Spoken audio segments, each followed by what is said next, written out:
भागवत महापुराण की जय। कुंज बिहारी लाल की जय।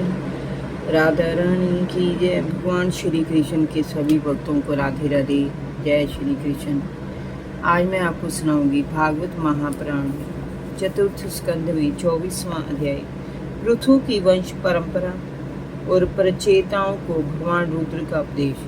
श्री मैत्री जी ने कहा, विदुर जी, महाराज पृथु के बाद उनके पुत्र वजिष्ठ परम यशस्वी हुए। उनका अपने छोटे भाइयों पर बड़ा स्नेह था, इसीलिए उन्होंने राजा बनकर उन्हें 4 दिशाओं का लोकपाल बना दिया। वजिष्ठ ने इंद्र से अंतर्ध्यान होने की शक्ति प्राप्त की थी। उनकी पत्नी का नाम शिखंडनी था। उससे 3 पुत्र प्राप्त हुए। उनके नाम पावक, पवमान और शुचि थे। वजिष्ठ की दूसरी पत्नी नभस्वती से उन्हें हवीरधान नामक पुत्र प्राप्त हुआ। हवीरधान की पत्नी हवीरधानी ने ब्रह्मीशद, गय, शुक्ल, कृष्ण, सत्य, जितव्रत नाम के 6 पुत्र पैदा किए। हवीरधान के पुत्र बृहस्पति कर्मकांड और योगाभ्यास में बहुत कुशल थे। उन्होंने प्रजापति का पद प्राप्त किया था। बाद में सारी पृथ्वी पर यज्ञ करने के कारण उन्हें प्राचीन बरही नाम से पुकारा गया। प्राचीन बरही ने समुद्र की कन्या शतद्रुति से विवाह किया था। समय अग्निदेव भी उस कन्या पर मोहित थे। शतद्रुति के गर्भ से प्रचेता नाम के एक ही संस्कार के 10 पुत्र हुए। वे सभी बड़े धर्मज्ञ थे।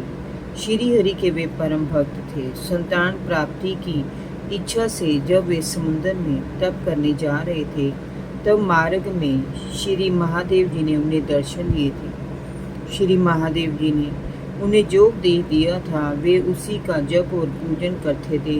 उन सभी की क्रियाएं एक जैसी होती थी। विदुर जी ने पूछा, भी प्रवर, महादेव जी ने प्रचेताओं को क्या उपदेश दिया? कृपया मुझे बताइए। श्री मैत्री जी ने कहा, विदुर जी, साधु स्वभाव के प्रचेतागण जब तपस्या के लिए पश्चिम दिशा की ओर जा रहे थे, तब मार्ग में उन्होंने एक बड़ा सरोवर समुद्र के समान देखा। उसका जल अत्यंत निर्मल और स्वच्छ था।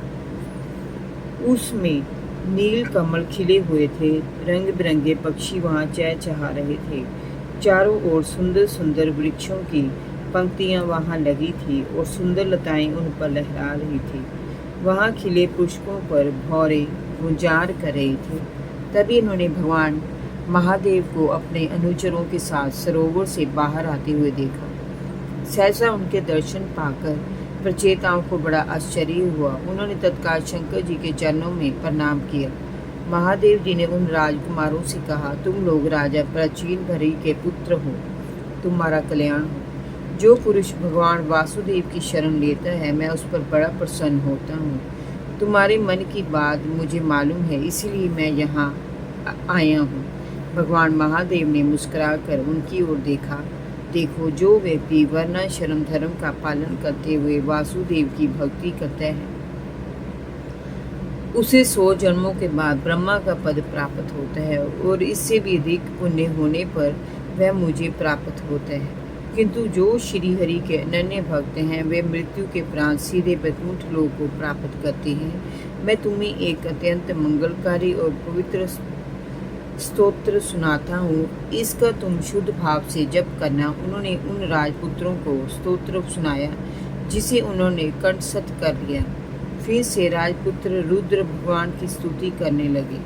हे प्रभु, आपका उत्कर्ष उच्च कोटि के आत्मज्ञानियों के कल्याण के लिए होता है। आप सदैव अपने परमानंद स्वरूप में स्थित रहते हैं। हम आपको नमन करते हैं। आप सारे जगत के आधार हैं, समस्त लोकों के कारण हैं, इंद्रियों के नियंता हैं। आप संपूर्ण लोकों का संहार करने वाले हैं। आप आदि योगी हैं। आप सूर्य देव हैं। आप मोक्ष देने वाले हैं। आप पितरों और देवताओं के पोषक सोम हैं। आप तीनों लोकों के प्राण हैं। आप आशुतोष महाकाल हैं। आप पुराण पुरुष हैं। आप योगेश्वर श्री कृष्ण हैं। आप धर्म रूप हैं। आप तीनों शक्तियों के आश्चर्य हैं। आप अहंकार के अधिष्ठाता रुद्र हैं। हम आपको नमन करते हैं। हे प्रभु, हम आपके पीताम्बरधारी रूप के दर्शनाभिलाषी हैं। आपके उस रूप के दर्शन देहधारियों के लिए अत्यंत दुर्लभ है। निष्काम भक्ति से ही कोई उस रूप के दर्शन कर पाता है। प्रभु, आपके चरण संपूर्ण पापों को हरने वाले हैं। आप ही ब्रह्म तत्व हैं। आप अपनी माया से अनेक रूप धारण करते हैं। आप ही जगत की रचना, पालन और संहार करते हैं। आप अद्वितीय आदि पुरुष हैं। आप ही 3 गुणों के जनक हैं। आपका तत्व ज्ञान प्रत्येक से नहीं अनुमान से होता है। भगवान, ये मोहग्रस्त जीवन प्रमादवश हर समय इसी चिंता में रहता है कि अभी तो ये काम करना शेष है। इससे लोभ और मोह की लालसा बढ़ती रहती है। मनुष्य आपके काल स्वरूप को भूलकर सदा मोह में पड़ा रहता है, परंतु आप तो सदैव सजग रहते हैं। प्रभु, हमारे मोह को दूर कीजिए। भगवान रुद्र ने कहा, राजकुमारों, तुम लोग विशुद्ध भाव से सब धर्म का आचरण करते हुए भगवान श्री हरि में चित्त लगाकर मेरे द्वारा कहे गए स्तोत्र का जप करते रहो। भगवान तुम्हारा मंगल करेंगे। मैंने तुम्हें योगादेश नाम का स्तोत्र सुनाया है। तुम लोग इसे मन में धारण कर एकाग्रता से अभ्यास करो और अपने अंतःकरण में स्थित सर्वभूतों में रहने वाले परमात्मा श्री हरि का बार बार स्मरण करते रहो। इस लोक में सब प्रकार से कल्याणकारी मोक्षदायक ज्ञान ही सबसे श्रेष्ठ है। इसके द्वारा जीव भव सागर से पार उतरने में जरा भी विलंब नहीं लगाता। मैंने तुम्हें जो स्तोत्र सुनाया है, इसका जाप करने से तुम्हें निश्चित रूप से अभीष्ट फल प्राप्त होगा। जय जय श्री राधे।